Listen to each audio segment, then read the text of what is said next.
दोस्तों, चोर और डाकू का नाम सुनते ही हमारे जहन में एक तेज और शातिर इंसान का ख्याल आता है और ऐसा होता भी है। तभी तो वो अपना काम बिना पकड़ में आए कर सकते हैं। मगर कभी कभी कुछ नमूने ऐसे भी होते हैं जो चोरी करते हुए ऐसी बेवकूफ़ियां करते हैं कि जल्दी गिरफ्तार होकर जेल की चक्की पीसते नजर आते हैं। और आज के इस वीडियो में आपको कुछ ऐसे ही चोरों से मिलवाते हैं जो अपनी बेवकूफ़ियों की वजह से वायरल हो गए। दोस्तों, वीडियो में आगे बढ़ने से कबल नए आने वाले दोस्तों से गुजारिश है कि चैनल को सब्सक्राइब करते हुए साथ दिए गए बेल आइकन को जरूर दबा दें। दोस्तों, साथ ही इस चैनल को भी सब्सक्राइब कर लें ताकि डेली रूटीन के व्लॉग्स भी आपको मिलते रहें। चैनल का लिंक आपको डिस्क्रिप्शन में मिल जाएगा। दोस्तों, दुनिया भर में बैंक रॉबरीज होती हैं और जब ऐसा हो तो लाजमी बात है कि सबसे सिक्योर जगह भी बैंक ही होगी। बिलाशुबा बैंक लूटने वाले एक लंबी प्लानिंग के बाद ही ऐसा करते हैं। मगर इस ओवर कॉन्फिडेंस चोर से मिलिए जो वॉक करता हुआ बैंक लूटने दाखिल होता है और इस बात से बेखबर कि इस ब्रांच में एंटी थीफ मैकेनिज्म मौजूद है। और यही वजह है कि जब वो अपनी डिमांड कागज पर लिखकर कैशियर के हवाले करते ही जब गन निकालता है तो कैशियर महज एक बटन दबाकर तमाम काउंटर्स को शट डाउन कर देता है।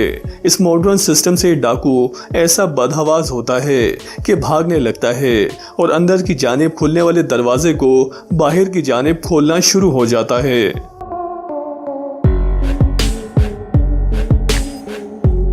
दोस्तों, आजकल गवर्नमेंट के लाख समझाने के बावजूद लोग कोरोना SOPs का ख्याल नहीं रखते, जिनमें फेस मास्क लगाना और सैनिटाइजर से हाथ साफ करना भी शामिल है। मगर ज्वेलरी शॉप में घुसने वाले डाकुओं को ही देख लीजिए जो ना सिर्फ फेस मास्क लगाए हुए हैं बल्कि दुकान में पहले आकर सैनिटाइजर से हाथ भी साफ करते हैं और फिर लूट मार शुरू करते हैं। इन रिस्पॉन्सिबल डाकुओं की वीडियो दुनिया भर में वायरल हुई। कैसे कानून के पाबंद लोग शायद ही दुनिया में कहीं होंगे।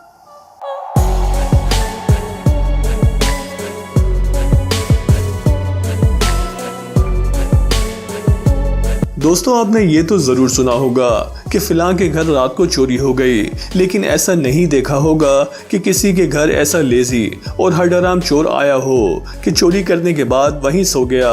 दोस्तों, ये चोरी करते हुए इतना थक गया कि वहीं मौजूद सोफे पर सो गया और घर के मालिक जब वापस आए तो एक अजनबी को अपने घर में नंगा सोते हुए देखकर पहले वो हैरान हुए और फिर गुस्सा। उन्होंने फौरी पुलिस को बुला लिया। अब बाकी की नींद ये शख्स जेल में पूरी करेगा। दोस्तों, जरा इस स्टूपिड डाकू को देखिए जो गन पॉइंट पर स्टोर लूटने गया मगर गलत जगह घुस गया क्योंकि स्टोर का मालिक इससे भी बड़ा बैड बॉय था। इसने एक सेकंड में गन निकाली और उसके मुंह में घुसा दी। बस फिर क्या था, स्टोर की सारी हवा वहीं निकल गई और चुपचाप बाहर निकल गया। दोस्तों, कोई भी चालाक चोर किसी भी जगह वारदात से पहले इस जगह की मुकम्मल जानकारी जरूर लेता है कि कहीं आसपास कोई मालिक, कोई गार्ड या पुलिस तो मौजूद नहीं। मगर सैल्यूट करें इस लेजेंड को जो साइकिल चुराने पहुंचा और गया भी कहाँ, सीधा पुलिस स्टेशन। ये नमूना चेहरे पर मास्क चढ़ाकर और हाथ में कटर लेकर लॉक लगी साइकिल को चुराने आया और सामने लगा पुलिस स्टेशन का इतना बड़ा साइन ना पढ़ सका। इतने में अंदर से पुलिस वाला बाहर निकला और उसकी इस हरकत को देख इसे शाबाशी देने के लिए पकड़ के साथ ले गया। तो दोस्तों, आज की हमारी ये वीडियो आपको कैसी लगी हमें कमेंट सेक्शन में ज़रूर बताइएगा। वीडियो को लाइक और शेयर ज़रूर कर दें और हमारे चैनल को सब्सक्राइब कर लें ताकि आने वाली नई वीडियो आप तक पहुंचती रहे।